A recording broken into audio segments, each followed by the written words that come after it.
अस्सलाम वालेकुम, मैं हूं अलीना शिगरी। एक तरफ दुनिया भर की नजरें अमरीकी इंतखाबात पर मरकूज हैं। कौन व्हाइट हाउस का मकीन होगा, साबिक सदर डोनाल्ड ट्रंप या vice president Kamala Harris?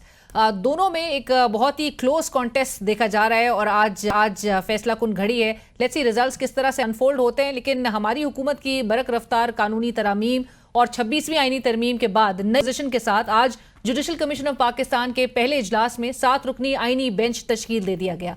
Judicial commission ने 5-7 की अक्सरियती फैसले से chief justice of Pakistan justice Yahya Afridi समेत जस्टिस मंसूर अली शाह और जस्टिस मुनीब अख्तर को नजरअंदाज करते हुए जस्टिस अमीनुद्दीन को आईनी बेंच का सरबराह मुकर्रर कर दिया।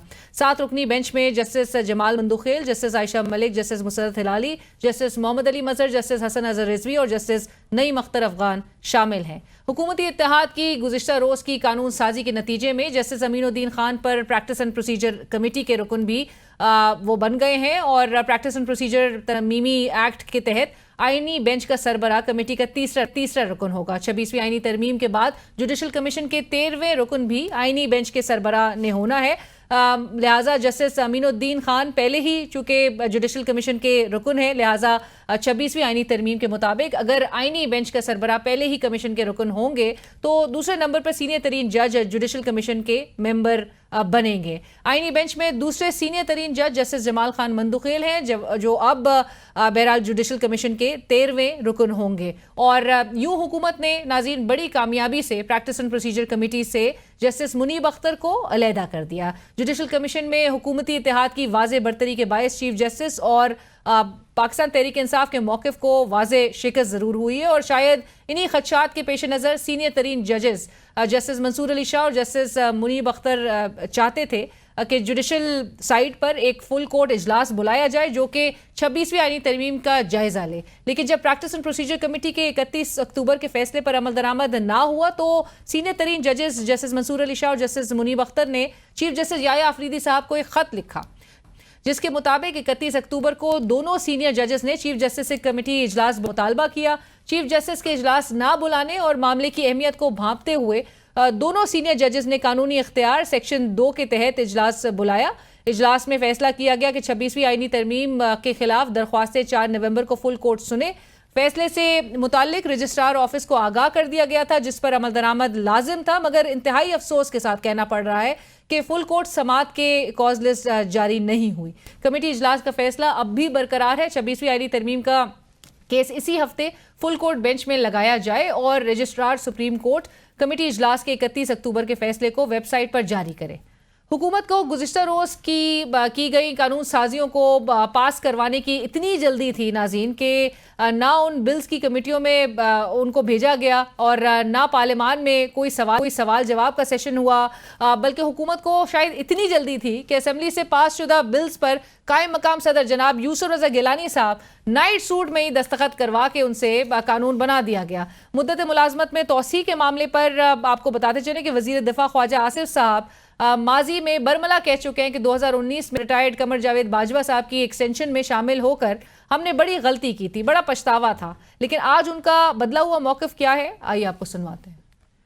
नाज़रीन, आर्मी एक्ट में तरमीम पर ऑपोजिशन का किरदार भी मशकूक नजर आता है। पार्लियामेंट हाउस के बाहर जब तहरीक इंसाफ के रहनुमाओं से इस हवाले से सवाल किया गया तो चेयरमैन पाकिस्तान तहरीक इंसाफ बैरिस्टर गौहर खान साहब बगैर कोई जवाब के चल दिए और साबिक स्पीकर कौमी असम्बली जनाब असद कैसर साहब का कहना था कि पाकिस्तान तहरीक इंसाफ की सियासी कमेटी इजलास में मशावरत के बाद फैसला किया जाएगा। तहरीक इंसाफ के सेक्रेटरी जनरल जनाब सलमान अकबर राजा साहब ने प्रेस कॉन्फ्रेंस करते हुए आर्मी एक्ट में तरमीम पर कहा कि मैं इस पर ज्यादा बात नहीं करूंगा, ये इदारे का अंदरूनी मामला है, लेकिन कोई भी कानून साजी इस तरह नहीं होनी चाहिए। एक 3 से बढ़ाकर 5 साल का वक्त मुकर्रर किया गया। मैं समझता हूं ये सर्विसेज का, हमारी अफवाज का एक तरह से अंदरूनी मामला है, लेकिन मैं ये समझता हूं कोई भी इस नौयत की कानून साजी इस तरह नहीं होनी चाहिए। हुकूमती इत्तेहाद में शामिल MQM के सरबराह जनाब खालिद मकबूल सिद्दीकी साहब ने आर्मी एक्ट पर रद्द-ए-अमल देते हुए कहा कि पाकिस्तान के अंदर तसलसल और इस्तेहकाम के लिए कुछ गैर मामूली फैसले किए जाएं, जिनमें से ये एक था। नाज़रीन, गुज़िश्ता रोज़ जिस तरह से कानून साजी की गई और अपोजिशन के शोर शराबे में ही एक तासुर ये भी मिलता है कि शायद अपोजिशन बज़ाहिर शोर शराबा करना ही इसलिए चाहिए थी ताकि ये कानून साजी पास हो जाए। और जिस तरह से ये एक सूरत हाल देखने में आई है जमहूरी हुकूमतें, जमहूरी सियासी जमातें जो कि हर ये कानून साजी के साथ साथ ये कह रहे हैं कि अवामी मफाद में जमहूरियत को मजबूत करने के लिए ये कानून साजी की जा रही है, और गुज़िश्ता रोज़ जिस किस्म के हालात हमें नजर आए, इस पर ही बात होगी कि ये अब ये एक रिवर्सिबली हमें सूरत हाल नजर आएगी। और पाकिस्तान मुस्लिम लीग नून जो कि एक वोट को इज्जत दो का बयानिया लेके चली थी, उसका जो सफ़र जिस तरह से एक नज़र आ रहा है उस पर हम ज़रूर तज्जिया लेंगे। सीनियर सियासतदान साबिक गवर्नर सिंध जनाब मोहम्मद ज़ुबैर साहब हमें इस वक्त ज्वाइन करें। ज़ुबैर साहब अस्सलाम वालेकुम, थैंक यू, बहुत शुक्रिया हमारे लिए वक्त निकालने के लिए। ज़ुबैर साहब, अभी आपने गुज़िश्ता चंद रोज़ कबल आपने सुना होगा मियां नवाज शरीफ साहब जो कि अमरीका दौरे पर हैं, उन्होंने फिर वो जो उनके दिल में राज है बड़े सारे और वो बता नहीं पा रहे, ऑल्दो कि गुज़िश्ता 2 साल में जो हमने एक सिचुएशन देखी है, जिस हद तक एक कंड्यूसिव माहौल मियां नवाज शरीफ साहब के लिए नजर आया है।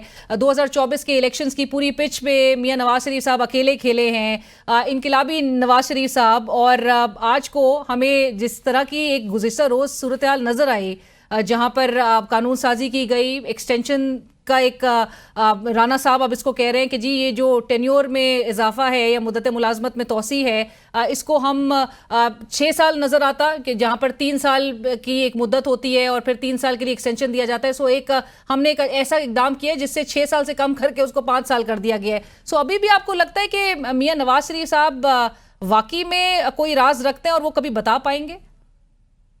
एक तो मैं क्लैरिफाई कर दूं कि जो राना सनाउल्लाह ने और ख्वाजा आसिफ वगैरह ने कल बातें की थी वो दुरुस्त नहीं है कि जी हमने एक पूरा बस वन टाइम 5 इयर्स कर दिया, क्योंकि वो जो सिर्फ टर्म पीरियड चेंज किया गया 3 to 5 इयर्स, उसके बाद जो रीअपॉइंटमेंट एक्सटेंशन वगैरह का जो क्लॉज है वो उसी तरह से मौजूद है और 64 इयर्स की जता दी गई है।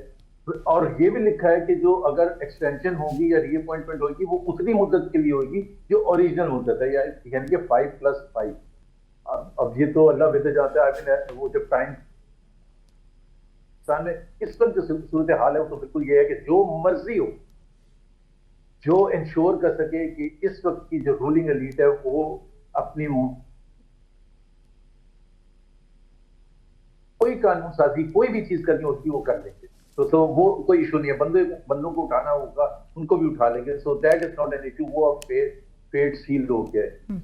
जो मियां साहब के राज के हवाले से जो बात करते हैं, तो आई थिंक एक टाइम सून था जब वो बड़े इंपॉर्टेंट एस्पेक्ट था कि जी 2022 में जब पीडीएम की हुकूमत आई थी, उससे पहले टेबल हो रही थी वोट ऑफ नो कॉन्फिडेंस, तो बहुत सी ऐसी चीजें थी जो वो सही मानों में उनका दिल जो था वो चाह रहा था कि वो लोगों को बताएं, क्योंकि he had been undone not once not twice but twice. तो जाहिर सी बात है जेल भी काटी उन्होंने, केसेस भी काटे, ट्रायल भी काटी, तो उनके लिए ये बड़ा इंपॉर्टेंट था कि जी वो एक फील कर रहे थे कि जी वो मसलूम है। लेकिन जो 2.5-3 साल गुजरे हैं, that boat has sailed, that has changed ना। तकरीबन 3.25 साल में 4 साल तो पीरियड होता है प्रेसिडेंट ऑफ यूनाइटेड स्टेट्स का, 3 साल चुके। अब वो मजलूम तो डेफिनेटली नहीं रहे। क्या वो जालिम है? अगर जालिम नहीं है तो जालिम के साथ खड़े में जरूर है। ये तो बिल्कुल हकीकत है कि आप देख लेना कि आप जो कुछ हो रहा है मुल्क में पिछले 2-2.5 साल से, चाहे वो पार्लियामेंट को बाईपास करने के हवाले से है, चाहे पॉलिटिकल ऑपोजिशन को पकड़ धकड़ के हवाले से है, चाहे मीडिया को डराने धमकाने के हवाले से है, किसी भी हवाले से देखें तो इस वक्त पीएमएलएन तो सर्टेनली ये क्लेम नहीं कर सकती कि हम मसलूम। अगर पीटीआई के दौर पे उनके ऊपर ज्यादती हुई थी तो उन्होंने तमाम रिकॉर्ड तोड़ दी, तमाम रिकॉर्ड तोड़ दिए और ऐसे बुरे तरीके से तोड़े कि मेरा ख्याल है आइंदा आने वाला हुकूमत एफर्ट भी करेगी तो मुश्किल होगा। और एक चीज मैं जरूर कह दूं, क्योंकि आपने मियां साहब की बात की उस हवाले से कि जी वो क्या फील करते, जब एक आर्गूमेंट जो दिया जा रहा था इमरान खान की हुकूमत को हटाने का जनवरी 2022 में, वो था कि जी फैज हमीद साहब अगर नवंबर में जो तैनाती होनी है नवंबर 2022 में, वो फैज हमीद बन जाएंगे तो वो आइन को इतने बुरे तरीके से हिला देंगे कि फिर आप 10 साल तक बैठे रहे। सर 10 साल का प्लान जो बताया जाता था। हाँ। जी जी, तो मुझे अगर कोई मुस्लिम लीग का शख्स ये बता दे अभी कि जो आपने आइन के साथ किया उसको कुछ बचा है, जो आप डर खौफ का वो कर रहे थे, इशारा कर रहे थे कि जी आइन को हिला दीजिए, कोई ऐसा क्लॉज है जो आप छेड़ना चाहते हैं और आप नहीं छेड़ सकते? जिससे आपकी हुकूमत को अथॉरिटेरियन एक्ट करने के लिए जरूरी है चाहे 90 दिन 10-90 दिन 180 दिन के लिए बंदे को उठाया जा सकता है बगैर किसी जुर्म के, सिर्फ एप्रीहेंशन पर, सिर्फ इस वजह से कि जी उनको ये नेशनल सिक्योरिटी के खिलाफ काम कर सकते हैं, और किसी कोर्ट में नहीं प्रोड्यूस करना, किसी को बताने की जरूरत नहीं कि कहाँ रखा हुआ है। अब इससे ज्यादा या जो 26वीं अमेंडमेंट में हुआ है या कल जो एक्ट पास हुए, तो अभी कुछ बचा है? सर जुबैर साहब, कोई लेजिस्लेशन ऐसी की गई है जो कि वाकई में अवामी इंटरेस्ट में हो? कोई एक भी नहीं है, कोई एक भी नहीं है। मेरा ख्याल है अवाम के, तो देखिए ना, फंडामेंटल राइट्स को, तो जब आप फंडामेंटल राइट्स की बात करते हैं और उसको तहस नहस करने की बात करते हैं, तो वो अवाम के तो बेसिक राइट के अगेंस्ट होते हैं ना, कि एक ये तो हर एक का, एक जमहूरियत में एक हर शख्स का राइट होता है कि I am protected by the fundamental rights, जो कि आइन में लिखे हुए। और मैं अब किसी भी कोर्ट में जाके अगर मेरे फंडामेंटल राइट्स को कोई ठेस पहुंचती है तो मैं जाके अपील, अब तो ना वो कोर्ट जा सकता है, ना ही वो कॉन्स्टिट्यूशनल बेंच जा सकता है, ना ही वो अपने राइट्स को प्रोटेक्ट। जब आपने फंडामेंटल राइट्स ही खत्म कर दिए हैं तो फिर अवाम तो है ही नहीं इस सारे प्रोसेस पे। अवाम तो बिल्कुल सिरे से है ही नहीं। अगर 2 मिनट में अगर आप पास करेंगे शिकें आइन की और बगैर किसी एडवांस नोटिस के, अवाम को पता ही नहीं है, मीडिया को पता ही नहीं है, किसी को पता ही नहीं कि आप करने क्या जा रहे हैं, और इतने फार रीचिंग जिसके कॉन्सिक्वेंसेस होंगे, तो जाहिर है अवाम का इंटरेस्ट तो बिल्कुल भी नहीं है। राइट, बट जुबैर साहब अगेन एक बात होती है, देखिए 2019 में जब एक्सटेंशन दी थी जनरल, मैं उसी की तरफ आ रही थी। उस दिन शाम को अगर आप ख्वाजा आसिफ की सुन लें या पछतावा था, कभी दोबारा ऐसा काम नहीं किया जाएगा, पछतावा था, गलत काम हुआ नहीं, तो उस दिन को नहीं एहसास हुआ था ना। उस दिन तो बड़ी डिबेट हुई थी, उस वक्त उन दिनों तो बड़ी डिबेट हुई थी, सब लोग खड़े होकर कह रहे थे कि ना करें। And I still remember Mariam Sahiba कहती थी कि उस तौसी के गुनाह में वो शामिल नहीं थी। जी, और मुझे डिफेंड करना पड़ता था।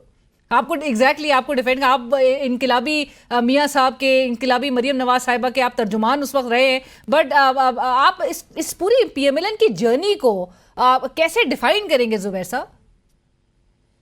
I think it's a sad saga. Pakistan की जमहूरी तारीख में इतने बुरे तरीके से कोई भी पार्टी अपने जो असूली सियासत की जो एक सियासी नजरिया था, नैरेटिव था, जो डिफाइन करता था पीएमएलएन को क्या है, वो उन्होंने बड़ा अच्छे तरीके से उसका बयान किया था। वोट को इज्जत दो, सिविलियन सुप्रीमेसी, पार्लियामेंट्री सुप्रीमेसी, फौज के किरदार को एक अपनी जगह महदूद रखना। मियां साहब की तो तकरीरें, इंटरव्यूज, बार बार एक ही चीज, और ये अब कोई एक आध साल की बात नहीं थी। 99 के बाद कंसिस्टेंटली यही उनका स्टांस रहा था कि जी सिविलियन सुप्रीमेसी होनी चाहिए, अवाम के नुमाइंदों को हक होना चाहिए। बड़ा अच्छे तरीके से बयान करते थे कि जी फैसला साजी का हक किसको है, फैसला साजी का हक उसको है जिसको अवाम ने मुंतखब किया है। क्यों? इसलिए कि उसने परफॉर्म करना है या नहीं परफॉर्म करना है, और अवाम के पास 5 साल के बाद जाना है और जवाब देना है। मिलिट्री को या एस्टैब्लिशमेंट को तो जवाब नहीं देना। तो he was very clear about it, और वो 1973 की आइन के एन मुताबिक था, कायदे आज़म की थिंकिंग के एन मुताबिक था। लेकिन उससे जो आप बिल्कुल हट के आपने वो शहबाज शरीफ साहब की सियासत के पीछे चलना शुरू कर दिया है, तो दे सेक ऑफ सबसे ज्यादा जो नुकसान हुए वो नवाज शरीफ की लेगेसी को हुआ। He will not be remembered for the sacrifices that he did. उनको याद किया जाएगा कि उन्होंने आखिरी अपना जो भी पॉलिटिकल कैरियर था उसमें किस तरह से एक समरसॉल्ट किया और 180 डिग्रीज का यू टर्न किया, और फिर उनके साथ जाके मिल गए जिनको तमाम उम्र और एटलीस्ट 35 ईयर्स का इल्जाम लगाया कि जी इन्होंने पाकिस्तान को आगे बढ़ने नहीं दिया, इन्होंने पाकिस्तान को तोड़ा है। वो जब कहते थे, पूछते थे 65 वॉर जब हुई थी तो कौन हुक्मरानी कर रहा था, 71 का जब इशू हुआ था तो कौन हुक्मरानी कर रहा था, कारगिल जब हुआ था तो किसने बैकस्टैप किया था प्राइम मिनिस्टर को, उस पर मिलिट्री इंटरवेंशन चार्ज किसने की थी। So he was very clear about it. But now obviously he's completely taken a U-turn. But do you think कि नून लीग वाकई में इस हद तक इनसिक्योर हो गई? और जो भी हम बात भी कर रहे थे कि 2 साल में पिछले जुबैर साहब जितना कंड्यूसिव माहौल पाकिस्तान मुस्लिम लीग नवाज के लिए रहा है, पूरी जो है वो इलेक्शन कैंपेन में सिर्फ एक ही सियासी जमात को तमाम मौका मिला हुआ था, बावजूद उसके आप इतने इनसिक्योर हो चुके हैं कि इक़्तिदार को तूल देने के लिए इस तरह से लेजिस्लेशन की जाएगी और इसकी जरूरत महसूस हो रही है? And does this even guarantee, अगर आप मुद्दत मुलाजमत में तोसी कर रहे हैं, does this guarantee this government's smooth sailing? कोई गारंटी तो कोई भी नहीं है, लेकिन इंटेंट यही है, नियत यही है जो हुकूमत है PMLN की, कि जी ये गारंटी करेगी हमारी सिर्फ ये अगले जो 4 सवा 4 साल है सिर्फ ये, लेकिन इस 4.25 साल में कोई गड़बड़ नहीं होगी, कोई सीट एजिटेशन नहीं होगा, कोई फैसला ऐसा नहीं आएगा कोर्ट की तरफ से जो मुश्किलात पैदा करे हुकूमत के लिए। तो और अब तो एक पैरेलल, जो हम अभी बात भी कहते हैं कि पैरेलल एक सेटअप बना भी लिया, जुडिशियल एक सेटअप जी बना भी लिया, और फिर आइंदा वो तो समझ रहे हैं अगले 10 साल। तो उनके लिए बेसिकली बॉटम लाइन ये है, और पंजाब में आपने कहा ना उनको बिल्कुल फ्री हैंड दिया गया था, उनके लिए मसला ये है कि जब तक इमरान खान है, जब तक उनकी पॉपुलैरिटी है, तो ये अथॉरिटेरियन रूल रहना चाहिए।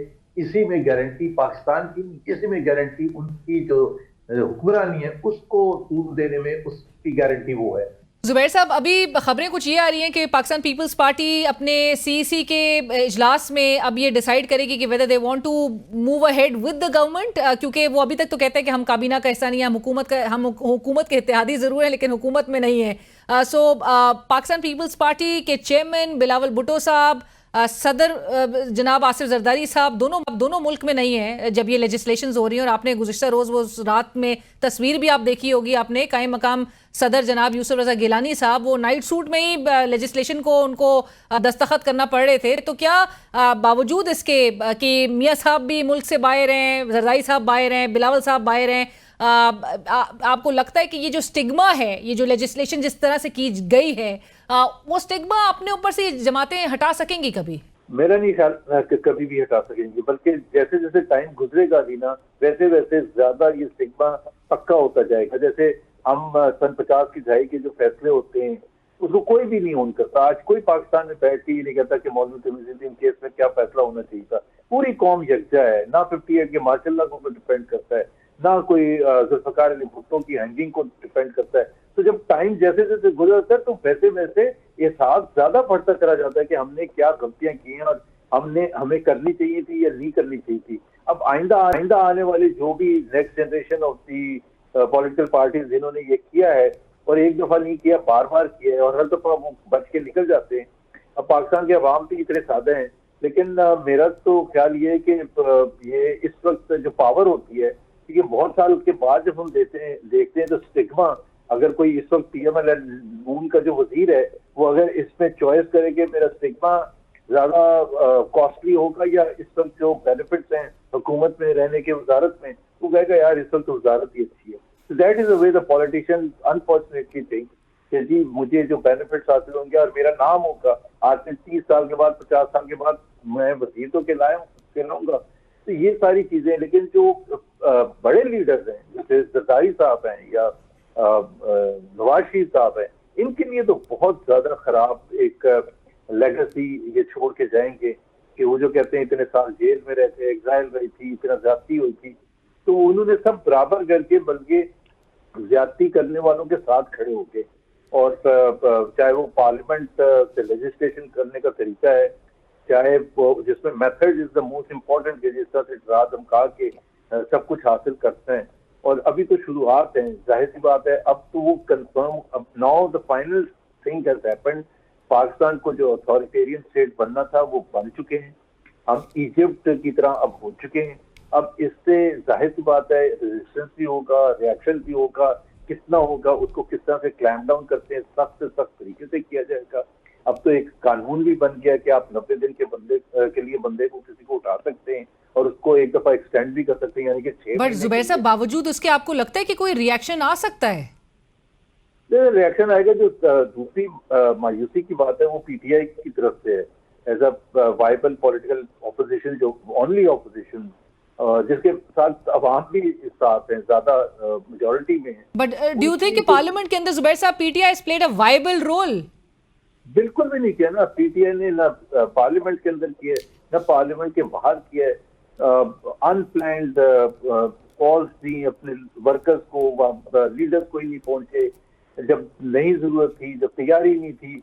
तो अभी that is why now they are waiting. लेकिन टाइम गुजरता जा रहा है कि जी हम नहीं होने देंगे, अमेंडमेंट भी होगी, हम ये नहीं बनने देंगे कॉन्स्टिट्यूशनल बेंच, वो भी बन गया, जुडिशियल कमीशन एग्जैक्टली उसका हिस्सा भी बन गए। अब तो उनके पास अब now they have to wait and see. अब फिर इख्तिलाफात अंदर इतने ज्यादा हैं कि और यही गवर्नमेंट फायदा उठा रही है कि जैसे जैसे टाइम गुजरेगा और ज्यादा इख्तिलाफात होंगे और लोग मायूस होते चले जाएंगे। जो मेजोरिटी है सपोर्ट करने वाली वो मायूस हो के फिर एक अलग बैठ जाएगी कि जी इस मुल्क में कुछ भी नहीं हो सकता। और ये प्रोसेस शुरू हो चुका है। इसका जो लोगों का बिल्कुल इंटरेस्ट लेने से बिल्कुल पीछे हटते चले जा रहे हैं कि जी हमें क्या, हम अपने कारोबार पर और नौकरी पर फोकस करें और अपने Right. बच्चों की तालीम पर फोकस करें। Right. It's a very very sad story about Pakistan. Thank you so much, बहुत शुक्रिया Mohammad Zubair Sahab for sharing your views with us. Governor Sindh Mohammad Zubair Sahab इस वक्त हमसे बात कर रहे थे, जिन्होंने कहा कि ये एक स्टिग्मा जो इन सियासी जमातों ने अपने ऊपर लगाया है वो वक्त के साथ साथ गहरा होता हुआ नजर आएगा। Pakistan Tehreek Insaf which has been considered as the viable opposition party, उन्होंने अनफॉर्चुनेटली ना पार्लियामेंट के अंदर ना पार्लियामेंट के बाहर कोई वाइबल किरदार अदा नहीं किया। 26वीं आईनी तरमीम के पास होने से लेकर आईनी बेंच की तश्कील तक का पूरा मामला, इसमें पाकिस्तान तहरीक इंसाफ का रोल उस पर बड़ा सवालिया निशान है। प्रोग्राम में वक्त हुआ एक ब्रेक का।